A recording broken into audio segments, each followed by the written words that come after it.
When they saw this, they made known the message that had been told them about this child. And all who heard it were amazed by what had been told them by the shepherds. And Mary kept all these things, reflecting on them in her heart. Then the shepherds returned, glorifying and praising God for all they had heard and seen, just as it had been told to them. When 8 days were completed for his circumcision, he was named Jesus, the name given him by the angel before he was conceived in the womb.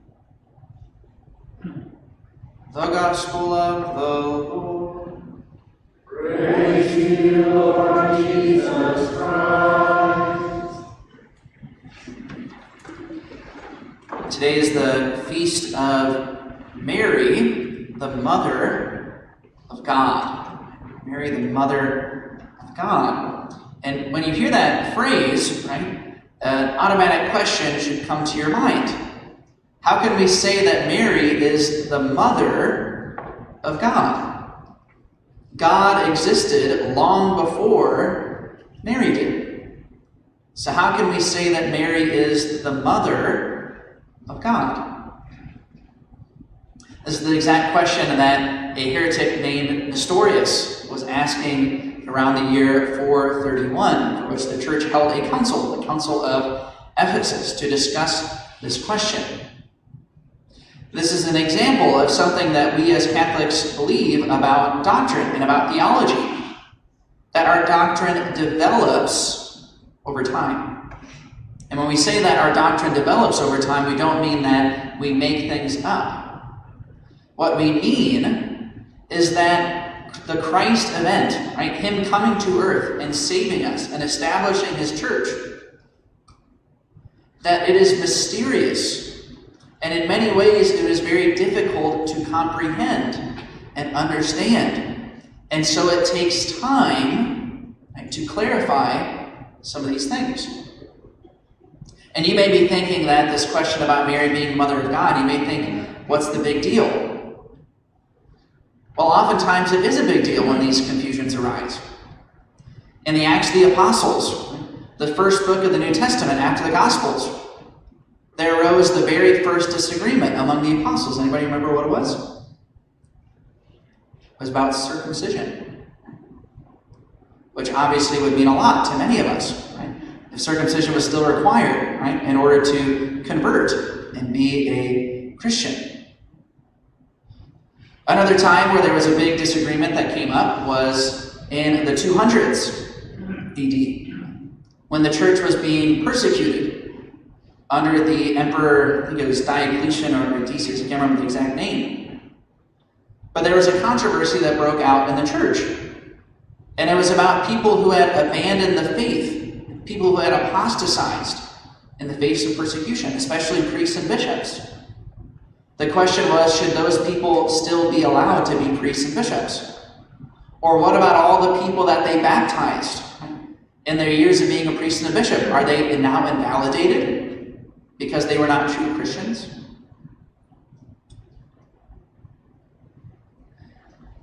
Oftentimes through the church, these questions arise. And Christ, in his wisdom, he established the church in such a way that when questions like these could arise, they can be resolved. There's a reason why there's 40,000 different denominations of Christianity. It's because many of those denominations, they don't have a central magisterium that we have as Catholics. That God has given the authority to decide on these most crucial of matters. That anytime all of the bishops gather in the world under the headship of the Pope or his representative, whatever they decide about these questions, it is infallible. It's not infallible because they decide it, it's infallible because God has trusted them with the authority. And he has given them the authority in such a way that they cannot err on these crucial questions. It's not whenever they give an interview or a homily or anything like that. That's not what we mean by infallibility. We mean on these very official occasions, when a universal council must be called. Or if the Pope specifically invokes his papal infallibility, speaking from his chair. God knew that if he did not leave a ruling magisterium with us, we would inevitably become divided. And that's exactly what we see in modern Christianity today, when so many Christians have abandoned the magisterium. And again, people might think, well, these are just silly theological trifles. What about in 325 AD when we had the Council of Nicaea? When literally 60% of bishops and priests in the world at that time were saying that Jesus was not truly God. It's a pretty big deal. Sometimes these issues may seem more significant than others, but they are issues nonetheless. And so thank God that he gave us a magisterium to resolve these issues, to keep us united in the truth and in the one faith. Now, as far as the heretic that we were speaking about a moment ago, right, Nestorius, his heresy is called, you guessed it, Nestorianism. Right? And basically the idea was that it seems impossible that a human being could give birth to God. And so he tried saying, maybe instead of saying that Mary is the mother of God, we should just say she's the mother of Jesus' human nature.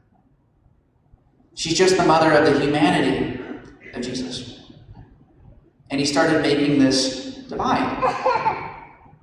The church said that that was wrong because you can't divide Jesus into two different people. What happened in the incarnation, and it is indeed infathomable, it's incomprehensible. There's a reason why every time we say the creed, we bow our heads when we talk about the incarnation. It is extremely difficult to comprehend how an infinite person took on a finite human nature. Just like it might seem unfathomable that your tiny little eye, when it looks out onto a horizon, can consume miles and miles of the earth in one tiny little eye. It's a similar mystery, but it is true nonetheless. And so the church famously decided, right, and declared that when we say Mary is the mother of Jesus, we can truly say she is the mother not just of his humanity, but she is literally the mother of God. God literally did take root in her womb. God literally was conceived inside of her. She truly did give birth to God, not just his human nature.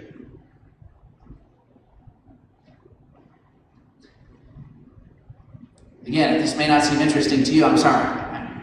I find it very fascinating and very grateful that in our church we have this magisterium. And it should also give us immense marveling, right, and wonder when we think about Mary. It's amazing to think that Mary truly is a creature and yet the mother of God. It's truly amazing to think that God can become a human being. And why did he do so? So that each of us might one day partake in the divine nature. This is the great call that we have been elevated to.